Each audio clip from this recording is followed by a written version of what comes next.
And yung recent nga nung 2023, may survey sa whole Philippines, yung obese up to 1/4 or 1/3 of the population obese na.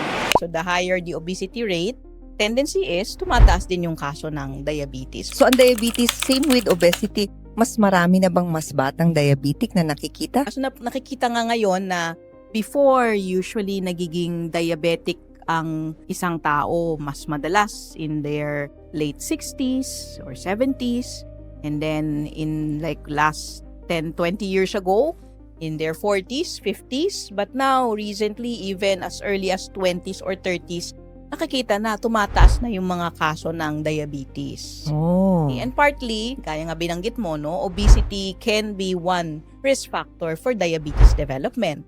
And yung recent nga nung 2023, may survey sa whole Philippines, yung obese up to 1/4 or 1/3 of the population obese na. So the higher the obesity rate, tendency is tumataas din yung kaso ng diabetes. So the latest guideline nga, even sa local guideline natin and international guideline, before supposedly 40 years old and above, you screen. Now, binabaan na, 35 and above, we need to screen na.